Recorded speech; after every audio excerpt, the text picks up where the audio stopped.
plant right next to a heater all day. Treat your plants the way you want to be treated, and you know what? You'll both be great.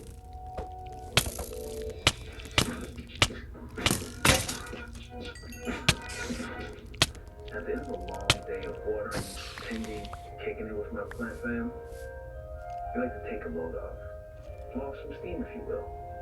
So I always put on some tracks and just kind of like vibe out. Yes, I play music for my plants. Yes, I dance with my plants. Yes, I play trap music and dance to it with my plants.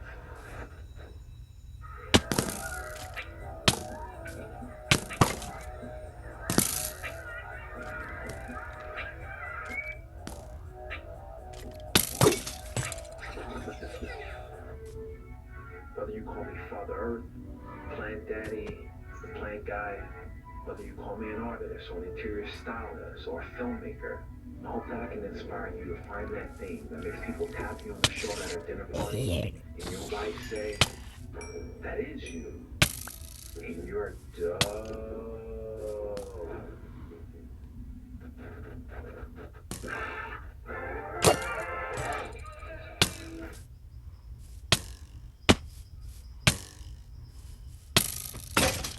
Damn, that was fast. I think some of Hilton's magic already rubbed off on your boy.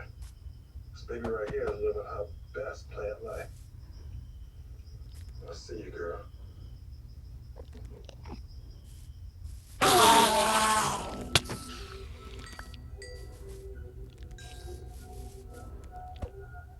Moving right along, who would have known fencing is not just a sport, but a bridge? Ibtihaj Muhammad knew. That's what I like to call a rhetorical question. She knew fencing was a bridge to becoming the first woman to wear hijab, competing for the U.S. in the Olympics. She used it as a bridge to becoming the first Muslim American female to earn a medal at the Olympics. Fencing was her bridge to starting her own fashion line. And fencing was the bridge to Mattel, who made their first fencer doll after Ibtihaj. Speaking of that, you can probably still find some of my personal dolls on eBay or Craigslist. But not like dolls of me, just of my entire doll collection. Yes, I collected dolls in the early 90s, and I ain't scared of y'all. Bridge analogy. There's so much more to Ibtihaj, so let's dig in. Your attention, please. Meet Ibtihaj Muhammad.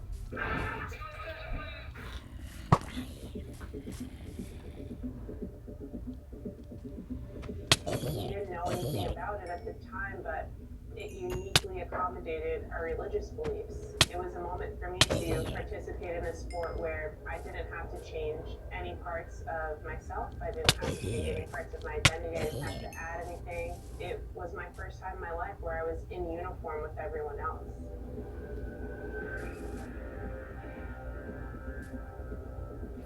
I am from a small town about 30 minutes west of New York City called Maplewood. I grew up the middle of 5 kids. My parents are pretty unique in that they had very different lives growing up.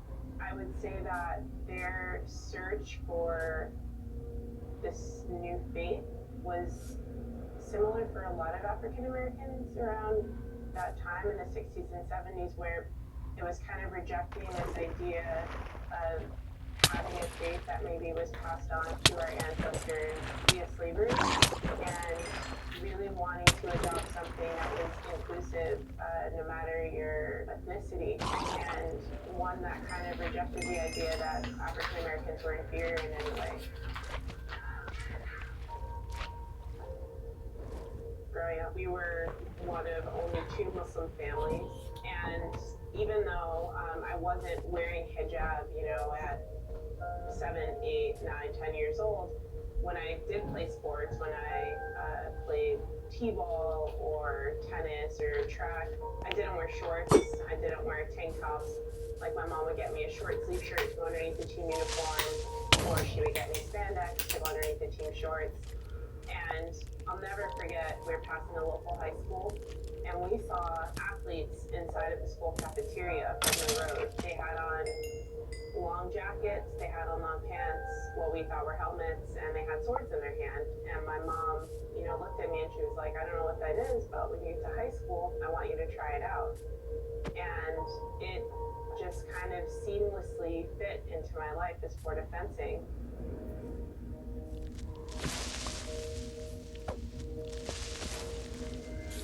When my mom and my dad saw my dedication to fencing and kind of this desire to become, better in the sport, I would enter local competitions.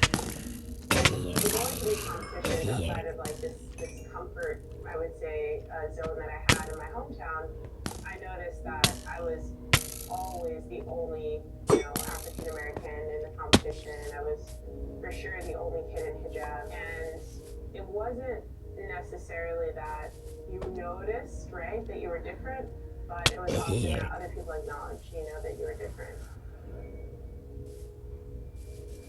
Fencing with a coach who, in my opinion, was super misogynistic, did not believe in my abilities, did not believe in the abilities of women in general in the sport.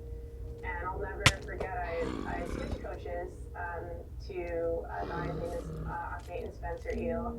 And the first day I worked with him, he told me I could be one of the best fencers in the world. I never felt representing Team USA as the first Muslim woman in hijab. I never took that moment as pressure. For me, it was an opportunity, to show a different side of Islam than what we're used to seeing. I remember qualifying and it happening simultaneously in this moment of Trump, proposing a Muslim ban. And I remember thinking to myself that it wasn't just a ban that would affect people from particular countries, like people were saying or what the media was saying. I knew that it would incite bigotry, and it would be a defining moment for anyone like me who wore their religion every day and who was visibly Muslim.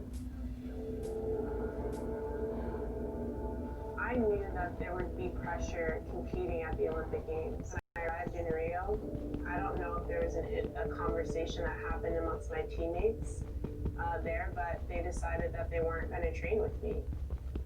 And so I found myself training with guys that I'd never really trained with before, and kind of just praying that all of that hard work that I put in over the past few years would show up for me, on game day. So all those difficult things that are happening, whether it be, media trying to create negative stories about me and my family during the games, or